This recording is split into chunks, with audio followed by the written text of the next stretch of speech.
I think Games Workshop should have some praise for the way that they've shown off the points. It now has, as the community has been requesting, green with an arrow showing that the points have gone down, and red with an arrow to show which unit's points have gone up. Makes our lives so much easier to know, oh, this is better, I can take more of them, this is not as good anymore, I'll have to take fewer or rebalance my list. And it is still January, so this technically still is the January balance patch, even though it very much seems it's been delayed from the previous week. There are 4 documents that have been released by Games Workshop all at the same time. I'm not going to analyse each document separately, we're going to do it by army. So there is the points, there is the balanced data slate. The data slate also contains past changes that are still relevant, but if you find that I'm not talking about everything mentioned on that PDF, it is because we've been playing these factions for that way for some time. So somewhat confusingly, the red text on the rules commentary is something that's new from the last time. On the balanced data slate, the red text is something that has changed, and there's a little plus icon if it's something that's changed from the last time that they changed it. So changes like extra grudge tokens for the Leagues of Votann players and more plagues for the Death Guard, they don't have a plus next to them because that's how we've been playing these factions since September. So I'm not going to be looking at the data slate first and then the points and then the rules commentary and then the new Drukhari detachment. I will go by faction, starting with the Adepta Sororitas, moving on to the Genestealer Cult, and then we'll move on to all the other factions that we're slightly less interested about, but still interesting, as I will be using each of them to highlight a different rules change that's come from the rules commentary. There's also a minor point I wanted to bring up now. You'll notice that there are not really points changes for fortifications or flyers. Warhammer 40,000, even 10th edition, which seemed like it was a full revamp of the rules, is building on the rules of past editions all the way back to the start. And the model range back then was a lot of infantry and a couple of what we would now consider medium tanks and monsters. Dreadnoughts and Carnifexes were normal. A Land Raider is about the biggest it got. So that is what the rules have been built to operate around. So fortifications would need their own rules bolted on. In 10th edition, they just have the same rules as any other unit, which can be confusing. And to avoid issues of people taking them just to block enemy movement or deep striking, the fortifications have high points. It's the same with flyers like the fighters and bombers. They are added on and have high points and extra rules to stop people using them to move, block and tie up units in combat. 40k wasn't designed for them, and the rules have struggled over the editions to adapt to that. Same with Titanic monsters and vehicles. The rules have to factor them in, but Games Workshop has had to put more and more effort into that because they now have 2 factions made up entirely of big vehicles, the Imperial and Chaos Knights. Their balance swings a lot on the Titanic unit rules, what you can do with them, when you can see them, do they get to use Overwatch like any other unit? Currently they don't. So Knights are going to be high or low performing on trying to balance one keyword and the points associated. This time, well, we will get to them. The Adepta Sororitas. What did I say about the sisters? The Paragon Warsuits I expect will be slightly reduced in price. They work well with Morwen Val in her big suit, but otherwise they are lacking in power and especially toughness. If they go down in points, then there will be none better. Paragon Warsuits are not being taken by themselves, they're only being taken with Morwen Val. And while they're still a good combo with the points changes basically balancing each other out, Morwen Val has gone up by 20 points, the Paragon Warsuits have gone down by 30 points. This change makes the Paragon Warsuits by themselves a more viable unit. And it also means that they're not easily outclassed by Space Marine Terminators, who are slightly more points, but you get 5 of the models, and otherwise they're incredibly similar. Dominion squads are down 10 points, which makes them more viable.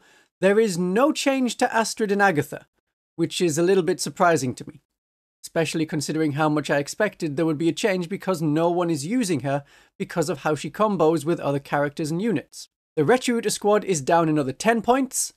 That is good. That is getting them much more towards where they should be. But it still means that they are more than twice the cost of a regular Battle Sister, because 10 Battle Sisters are 100 points.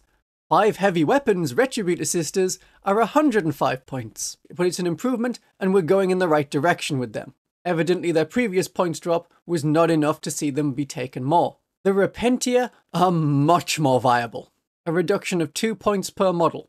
So their points are down relatively heavily, and they're now much closer to the regular Battle Sisters in points. Of course, if we get a Bloody Rose detachment in the new codex that rewards combat, then this unit may increase in points again. Now, even though I was taking Repentia because I liked them for being able to get rid of Space Marines and such, with their high armor penetration, they were the same points as arcoflagellants. And as Repentia have gone down 2 points a model, arcoflagellants have gone up 2 points a model. The number of attacks they got, and the feel no pain, and having 2 wounds meant they were very durable and pretty good in the punch. They could also have characters join them, something that the Repentia still do not have. So to stop, here's loads of arcoflagellants at tournaments, and making Repentia more possible, this is why we have the points change. What's good about Repentia? Well, we have a pistol on the superior, so that means that you can complete actions for secondary mission cards while you are in combat. They have the grenades keywords to damage tougher units that even their eviscerators would struggle with, and they're going to work very well because most factions are Space Marines, or variations of Space Marines. The penitent eviscerators are damage 2. That is an anti-Space Marine weapon. They are also -2 armor penetration. That is halving the save of a Chaos Space Marine. Marines and their various variations like Death Guard, Space Wolves, they combined, they are the most popular faction to play at tournaments and casually. So there may have been quite a switch. Now casually, arcoflagellants may do well, but perhaps the better choice for tournaments is now Repentia. Just on damage output. Unless you want a tar pit, then yes, arcoflagellants are still going to be quite good. One way to use Repentia now: arrive from reserves, so you are 9 inches away from the enemy. This does rely on an enemy unit that you want to kill being quite close to the board edge. Use a 6 of a miracle dice for their charge, and that means that on a 3+, they will make it into combat. Overwatch is still very unpleasant for them. I have a video on why I prefer Repentia to arcoflagellants even before this points change, so more information can be found there. That is linked in the description. Now you see how this video is going to work as I now talk about a rules clarification for fighting on death that comes from the rules commentary. On page 6, it now says that if you are dead, but you're still fighting on death, for example, a Repentia unit using the Spirit of the Martyr stratagem, the models that are destroyed when they're attacking count as destroyed, which is important for the Hallowed Martyrs detachment because as at least one model is dead, that model is going to get +1 to hit. And potentially, if more than half the squad is now dead, +1 to wound. So they're not just waiting to make their attacks, they are dead for rules purposes, then they attack, then you remove the model. This also makes consolidation harder for the enemy because the models are still there after the enemy has finished attacking. So they would pile into models that are already destroyed, which then attack and are removed. So that can be a way to get out of close combat, using this stratagem. Our Exorcist is up in points again because indirect fire weapons are in the spotlight. For the points difference, you could switch to a Castigator, but then you lose out on having a church organ on your battlefield. That's the most important thing. And if you, like me, think that this isn't fair or makes no sense, there are 2 things to consider. The source for the results and what is taken and performing well is all tournaments and competition play. Games Workshop doesn't care in the slightest if Exorcists are underperforming in Crusade games. The focus of the points balance is tournaments. To encourage them, make sure there's internet coverage, hello, this video exists, and things that surround tournaments. Since Games Workshop wants more balance at tournaments, they use tournament information, and as that is where their information comes from, that's why they've increased the cost of Exorcists. The second thing to consider is that I prefer playing Exorcists and Games Workshop doesn't like me having nice things. There is another video linked in the description where I suggest a all-mechanized Sister of Battle army, which can work quite well. That is linked in the description underneath the Ko-Fi link where you can drop me tip money if you so wish. The Zephyrim have improved, also dropping 2 points per model. That is because of internal balance. They were not taken compared to Seraphim. The Zephyrim make a good combination with Celestine. You have the whole attached unit come from reserve, and then using the Seraphim banner, you can reroll your charge, perhaps also putting in a miracle dice the first time you roll the dice. That is another way to get onto an objective, instead of relying on hand flames to clear it, and then moving afterwards with the Seraphim's angelic ascent. So I'm very glad that Games Workshop is thinking about internal balance here. The arcoflagellants compared to the Repentia, the Seraphim compared to the Zephyrim. Of course, I still would have preferred some changes to which units can have which characters, because the Repentia, yeah, they needed the points drop, but I would have preferred not a points drop and the ability to go with more characters. Never mind. There has been a change to the wording of the Triumph of Saint Katherine. The Simulacrum of the Ebon Chalice now allows a unit to perform 2 acts of faith in a phase, not just one. This is a change to what the ruling was before, where they can make any number of acts of faith instead of just one. Honestly, I hadn't noticed that much. It's still a great force multiplier, but yeah, when the games were getting on a bit longer, sometimes you had quite a stack of miracle dice. So being able to just throw them all into one thing, which can be a vehicle, this is not limited to infantry, you could make a lot of Exorcist missiles do maximum damage. Now we're limited to just 2 of them. I wouldn't think of this so much as a nerf, as probably a rules clarification that's been a while in coming. That this is what it should have been originally, not do whatever you want, miracle, miracle, miracle, miracle, miracle. Many miracles. Just double miracle. Thinking of our vehicles, page 15 of the rules commentary has information on the Immolator being able to split units. It now clarifies that you cannot split a unit that has just been split. Take that, Dr. Crankenfoof. There is the rule that stops you from doing this weird thing of splitting a unit, then splitting a unit until you get down to a unit of 1 as long as you have enough Immolators. We also have rules on vehicles and disembarking when the vehicle has come from reserve. A unit can disembark from a transport that has come from reserves, but it can't charge or use clever shenanigans to come in within 9 inches of the enemy. This does make flyer transports a bit better. We're no longer waiting until turn 3 to do something with a unit that arrives from reserves. It was that the flyer transport would come on in turn 2, the unit would then disembark in turn 3, and if it was still out of position, not be able to charge and do something until turn 4. Generally, I don't know why you would want a transport unit to disembark when arriving. In that case, the unit would have just been better without the transport, still coming from reserves. Because you don't arrive from reserves the transport's movement distance, it's always within 6 inches of the board edge. I still think it's fine to have like an Immolator with a unit come on from reserves, not disembark, and then the turn afterwards you can move the Immolator to where you want, then disembark, then do a lot of shooting with the Immolator ability that gives you the reroll to wound. We also have rules clarifications in the rules commentary that affect some of our stratagems. So page 2, Battle Shock. If a unit is battle shocked, they are battle shocked even as they die.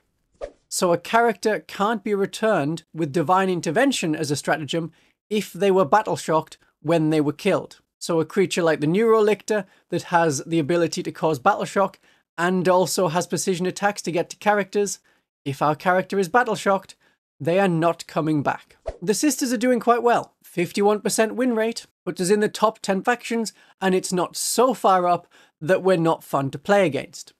Battle Sisters are still very versatile, have a lot of tools and tricks, and now we can use Repentia again and Zephyrim, and I encourage you to do so. For our allies, the Agents of the Imperium are unchanged, so we can still use them as we had been. This includes Inquisitors and Inquisitor Greyfax, and the Imperial Knights have gone down in points, but we will get to them. Genestealer Cult. Their win rate is less good. 47%, which is just escaping the bottom 10 factions. For the Genestealer Cult, the pure strain Genestealers have become cheaper. This is wonderful news. I encourage you to take a lot of pure strain Genestealers. Their whole power is being able to infiltrate and then have devastating wounds with the assistance of a Patriarch. But even infiltrating and then tying up the enemy, that is a very good use for these cheap units. However, with an enhancement, any Genestealer Cult unit could do that, as long as they had a character in the unit. So this made the pure strains not obsolete, but not as required. Because if you can have aberrants that are much more tough than pure strain Genestealers and still put out damage, they can infiltrate with a Biophagus or an Abominant. Or if you wanted to hold an objective on the board early on, we have Acolyte Hybrids or Neophytes, because they have objective control too. 5 pure strain Genestealers hanging out on an objective in the midfield wasn't going to last as long. The reason why nothing else has changed is because of how well we seem to be doing. You know, it's about right. A little bit lower, but about right. And we have some rules commentary clarifications that help us, some that are not as good, but all of them are sensible. When you are using the Primus's ability to redeploy a unit, that redeployed unit can still infiltrate. So this is not like the Warhammer event FAQ set. I've linked that video at the end, because most other changes that that document had, they are here in the rules commentary. This is one of the few where it's gone the opposite way. FAQ for the event said, no, you can't use redeployment and infiltrate. This is saying very specifically, yeah, if you infiltrate your pure strain Genestealers and then the enemy puts Infernus Marines in front of them that will just burn away the Genestealers, you can redeploy them and infiltrate onto the other side of the board where your enemy is much weaker. Good. And as far as I can tell, this redeployment happens after the units are deployed, before you roll the dice to see who goes first. It's still not particularly clear whether it happens in the step immediately after deployment, or if it happens in the step when all of the other special rules happen, things like scouts, because scouts happen after you know which player is going to go first. The cult icons have been clarified, so when you are adding models to a unit using something like the cult icon, you can only bring back models in coherency with models that were on the table before that ability was used. This is how I was playing it anyway. It's there to stop you chaining resurrected models out onto an objective. So, if the cult icon cultist is the only model in the squad left, when you get more, all of them have to come back within 2 inches of that model. So you can't just put them all in a long line that is all within normal unit coherency. And we do have clarification on our Acolytes with demolition charges in a truck. Page 11 of the rules commentary, one-shot weapons cannot be used within a firing deck. Not at all.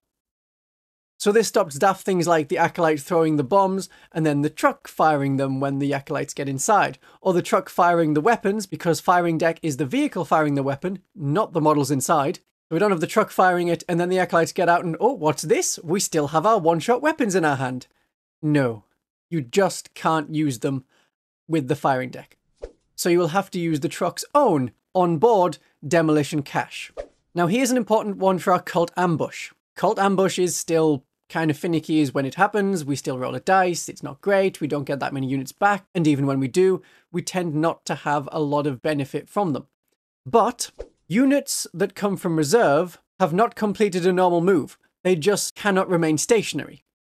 So deploying a unit from reserves, or from a transport that then doesn't move in the movement phase anymore, that does not wipe out our cult ambush markers. However, remember that we still need to have the space to deploy more than 9 inches from an enemy unit and still be within 3 inches of the marker. Otherwise, that blip can't be used to deploy a unit and it will just stay there until the enemy takes a few steps forward, or you use the Nexus to move it out of the way to a viable position before the enemy reinforcement step. Then it can be used to deploy a unit. The Brood Brothers that we can ally with, the only thing that's changed is the points for the Manticore went up. So our choices for Brood Brothers remain exactly the same. If there'd been points decreases on several really good units, then I would be recommending them. As there hasn't been, we can just stick with the same advice as before. The Imperial Guard, as their own faction, has got a bit better. It's not splash orders, but there is a change to the voice of command. Officers getting out of vehicles can then issue an order. Even though the order is normally issued in the command phase, this is happening in the movement phase. As a result, we may start to see fewer chimeras in Imperial Guard armies because the whole special rule of the chimera is you can still issue an order even though your character, that's an officer, is inside. Now that you can just get out of any transport and issue the order, it loses a lot of its ability. Okay, let's move on to the other factions. I'm going to start with the Chaos factions because Chaos Space Marines, they need bringing down a bit because they are overperforming. One very cheeky tactic of the Chaos Space Marines was to put combat-based units, like a Chaos Undivided unit, inside a Rhino with a mark of Nurgle. The reason you would do that is because there's a stratagem that makes a Nurgle unit untargetable. And that means the unit can get to combat quite safely and then have all the bonuses to combat, which the Nurgle units, if they had a mark of Nurgle, that they wouldn't have. There's a new rule that means that as well as putting characters in units that have to have the same mark, the units that go in transports have to have the same mark as the transport.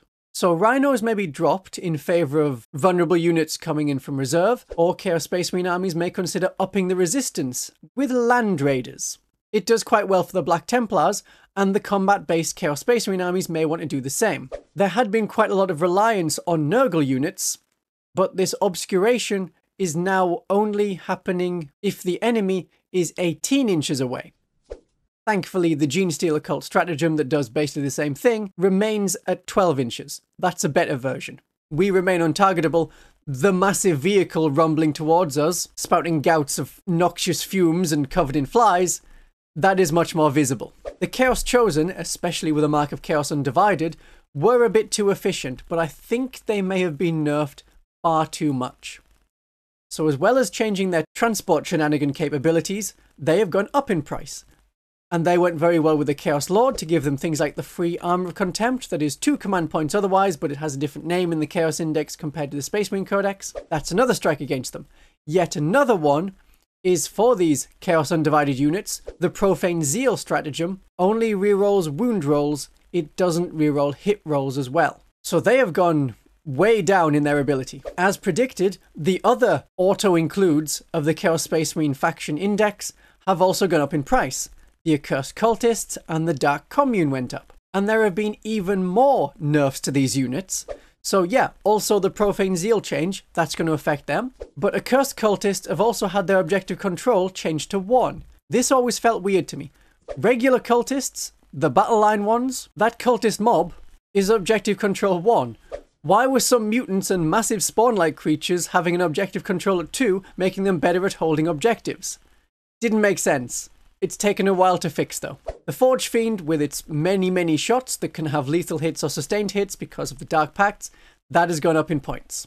And also, as I predicted, the Chaos Demons that go with the Chaos Space Marines. Nurglings, the Blue Scribes, the units that were taken just to sit on objectives and complete secondary actions, they have gone up in points, but all of the general battle line mainstay of the Chaos Demons, they have come down in points.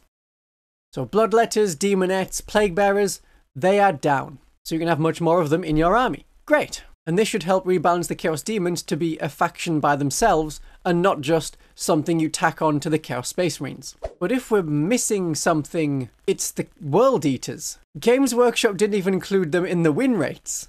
What's up with that? Did they forget that the army exists? Is it selling so badly they're just going to squat it right away? It's probably not that one. It's probably not. But there was basically one World Eaters list that everyone took competitively. Well, the Master of Executions is up in price, as are the 8-bound. It's very difficult when a faction has so few units to choose from anyway, but this is maybe too much, just to stop them from going for the same units all the time in the same army configuration. And that may be where the World Eaters have to look for to get their support for future games. I know I've just gone for Games Workshop for forgetting to put a faction on their table, but I think I'm going to forget one faction at least when I'm covering all of these, because I'm not wanting to cover them in the same detail as the Sisters of Battle and Genestealer Cults, because I know that is where my main audience is. But aliens, there are no Necron points changes. Now this is not a surprise, as they had their points released in December. They are performing very well, both in the Goonhammer stats and in Games Workshop stats.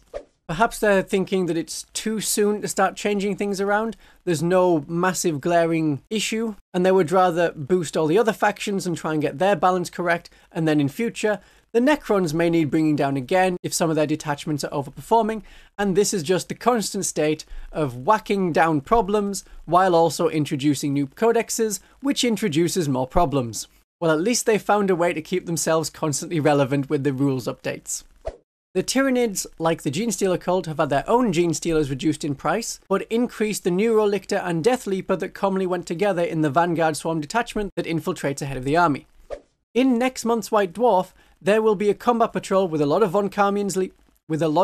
Von Ryan's Leapers and the Neurolictor and a Lictor. So if you have got loads of them and you're like, oh, the points went up, this is terrible, there's going to be a combat patrol where you can play them. The Gargoyles have gone up in price, but the Norn Emissary and the Norn Assimilator have come down in price, as has the Screamer Killer. That has had quite a substantial 25 points reduction.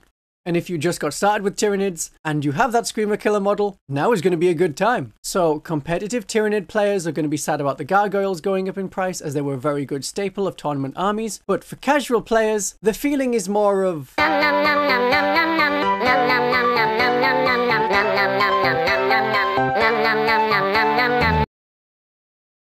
the Drukhari. This is the big change.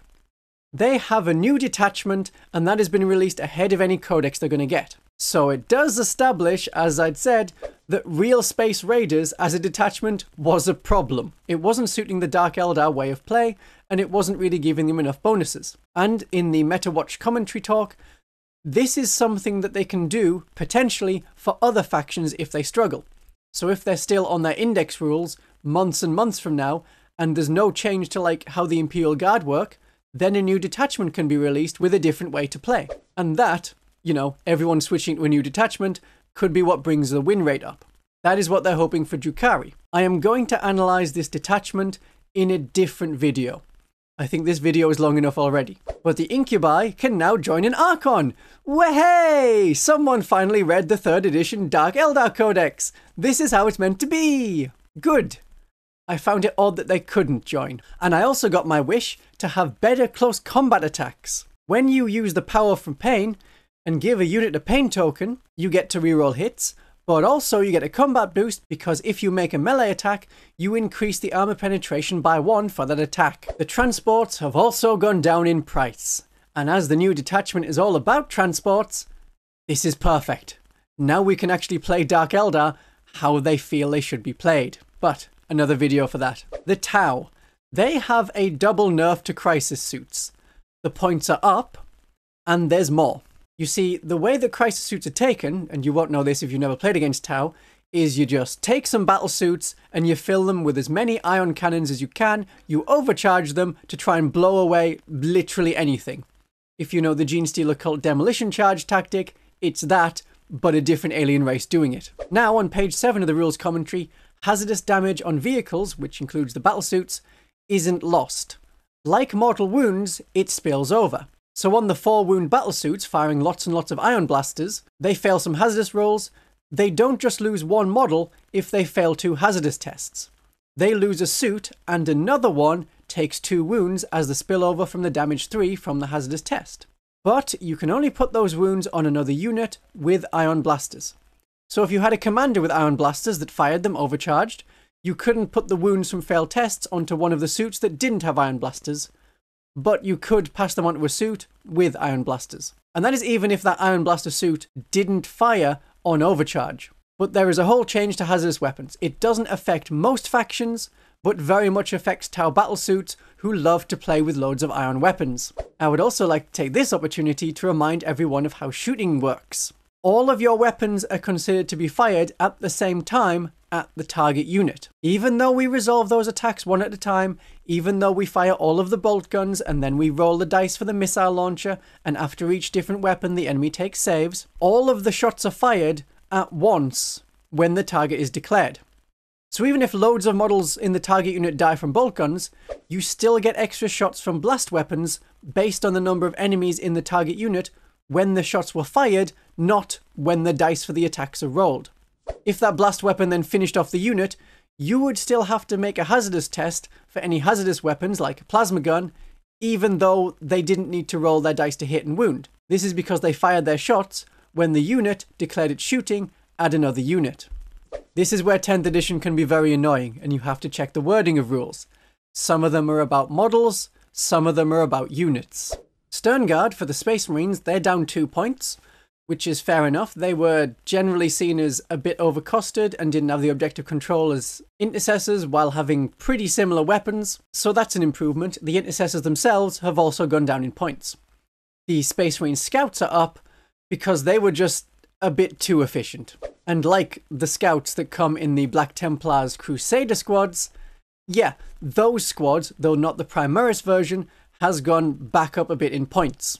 Having an absolute horde of Space Marines was just a problem that a lot of different factions could not deal with. Even Tau and their many battlesuits firing their hazardous weapons. So that's good.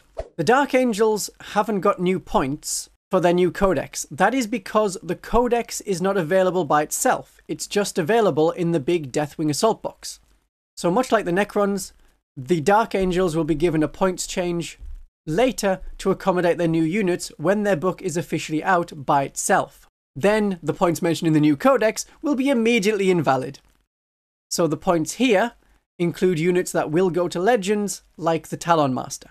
Considering how bad the Deathwatch were doing when we were looking at the Goonhammer article, that may be due to not having a very large player base, but I thought there may be some slight changes to their rules. As it turns out, no change to the rules, no change to the points. And my 1500 point Deathwatch army has only changed by 20 points because of non-Deathwatch units that were included. So very little difference for them. The Blood Angels have got a boost to their Red Thirst detachment, which is kind of necessary when we're seeing the Blood Angels as the worst performing faction. So Blood Angels Red Thirst is now +2 strength and +1 attack instead of just +1 of each. And if I have understood it right, on page 4, there's a charge bonus change to say that the charge bonus is only the fight first bit, not any extra parts like the +2 strength and the +1 attack. So they would still get these bonuses to strength and attacks if they use the heroic intervention stratagem. So that's a very little increase, but having strength 6 or higher Space Marines, we're starting to do some impressive damage, and now we're wounding vehicles on a 5+ if they have like toughness 11. I think that might be enough to help the Blood Angels. But remember, it is only on the charge. The Imperial Knights. As their own faction, it's not that great because they have not got the Bondsman ability back. That was something that every Imperial Knight player was like, why did we lose that? We still need that. We should have it back. Surely they'll give it us back. And they haven't. The rule is still there in the rules commentary that the Bondsman ability is only affecting armigers. What they have instead is a great big points decrease on basically everything. Now, if you're a Sister or a Battle player, or any of the other Imperial factions, this is fantastic news for you, more than the Imperial Knight players. 10 points less for Armiger Helverins, 35 points less on a Knight Valiant, 25 points cheaper for Canis Rex.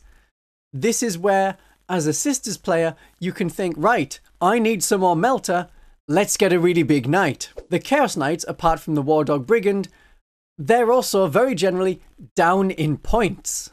Good for them. But this is what I'm talking about when I'm saying we have all these weird extra parts bolted onto our infantry and light vehicle game. If Titanic units aren't quite right, you have to take drastic almost every unit in the faction getting a points change to try and correct it. And that's what's happened here. Now that these rules and points have been released, the next videos I'll do will be the Dark Eldar detachment focus, a big video on Genestealer Cult, and a video on how to play Battle Sisters at 1000 points, now that we have the points for Sisters that won't be immediately invalidated if I had done this a week ago. So, if you want to know more about the meta, it's only been a few hours, so here is a video I released on the meta as it stands right now. Obviously, that is going to change. A lot of the things I mentioned about the Warhammer FAQ for the Warhammer events, those are now in the rules commentary instead of a separate thing that's only happening at tournaments. So my darlings and viewers, subscribe for that and have a great day of 40k.